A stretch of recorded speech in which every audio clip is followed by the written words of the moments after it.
mismo, creo que son redacciones.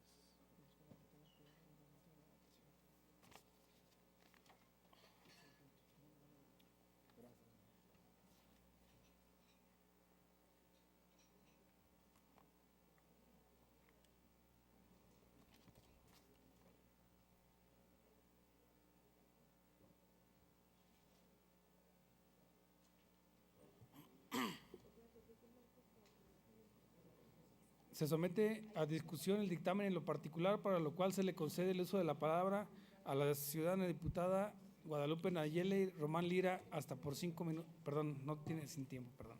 Para que lea su reserva, por favor.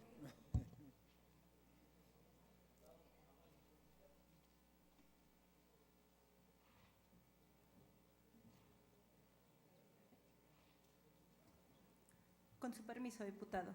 Adelante, diputada. Diputada Guadalupe Nayeli Román Lira, integrante de esta honorable 62ª legislatura del Estado, en ejercicio de las facultades que me confieren los artículos 62 y 63 de la Ley Orgánica del Poder Legislativo del Estado,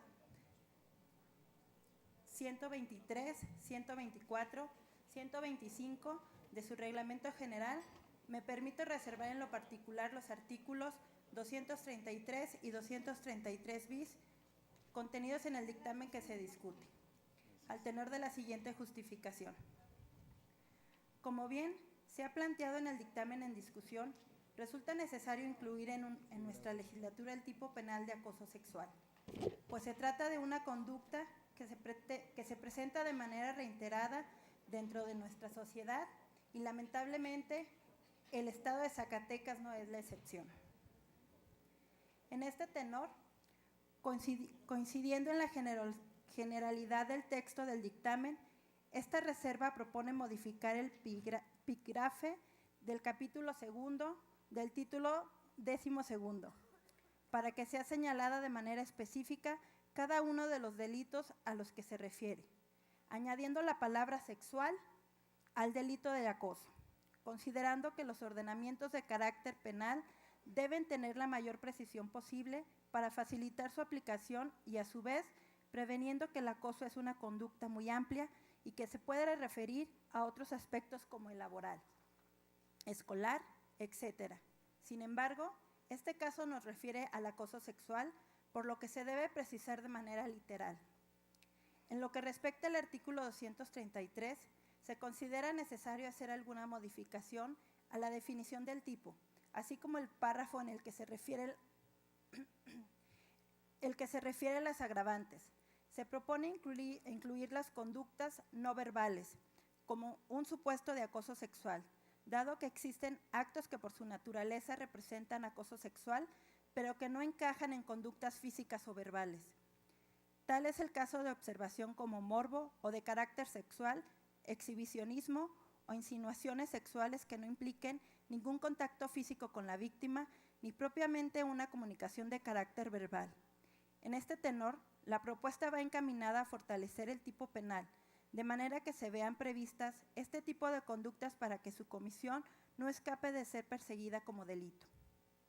Asimismo, las modificaciones restantes del párrafo primero del artículo 233 únicamente busca dotar de mayor claridad al texto, con el objetivo de que contenemos con una conducta definida de manera precisa y que con ello se facilite su aplicación tanto al Ministerio Público como a las autoridades jurisdiccionales en el caso concreto. En lo que respecta al párrafo tercero del referido artículo, donde se establecen agravantes del delito, se propone agregar el supuesto de personas que no tengan la capacidad de comprender el significado del hecho o posibilidad para resistir la conducta delictuosa. Lo anterior derivado de que el concepto de incapaz, por su relación con el derecho civil, puede ser una figura más acotada, que incluso puede llegar a depender de una declaración judicial. Por esa razón, se amplían los supuestos considerando que puede presentar el caso de una persona que no sea formalmente considerada como incapaz, pero que independientemente de ello no sea apta para comprender el significado del hecho o resistirse a él. Por otro lado, el primer párrafo del artículo 233 bis se propone agregar al texto la parte de comete el delito de hostigamiento sexual, con el objetivo de dotar de mayor claridad al tipo y al capítulo que se está modificando, toda vez que anteriormente dicho capítulo únicamente se refiere al hostigamiento, por lo que no se ha dicho necesaria su referida específica o literal del articulado.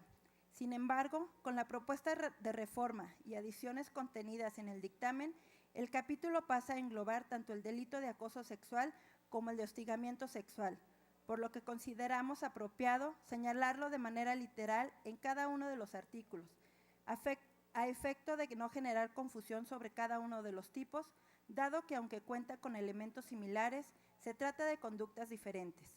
De igual manera, para el párrafo tercero del artículo 233 bis, por las mismas razones se propone integrar los supuestos de agravante que se han mencionado por el delito de acoso sexual. Por lo anteriormente expuesto, se propone modificar la redacción de los artículos 233 y 233 bis para quedar como sigue. Capítulo segundo. Acoso sexual y hostigamiento sexual. Artículo 233. Comete el delito de acoso sexual quien lleve a cabo conductas verbales, no verbales, físicas o varias de ellas, de carácter sexual y que sean indeseables para quien lo recibe, con independencia de que se cause o no un daño a su integridad física o psicológica. Se le sancionará con 6 meses a 2 años de prisión y de 50 a 300 días multa. Si la víctima del delito de acoso sexual fuera menor de edad, incapaz o no tenga la capacidad de comprender el significado del hecho o posibilidad para resistir la conducta delictuosa, se aplicará de 2 a 5 años de prisión y de 100 a 600 días multa. Artículo 233 bis. Comete el delito de hostigamiento sexual quien con fines lascivos asiede a personas de cualquier sexo, valiéndose de su posición jerárquica derivada de sus relaciones laborales, docentes, domésticas o cualquier otra que implique subordinación, se le impondrá pena de 1 a 4 años de prisión y multa de 100 a 600 días. Se aplicará de 3 a 6 años de prisión y de 200 a 800 días multa cuando la víctima del hostigamiento sexual sea menor de edad, incapaz o no tenga la capacidad de comprender el significado del hecho o posibilidad para resistir la conducta delictuosa. Es cuanto, diputado presidente. Muchas gracias, diputada.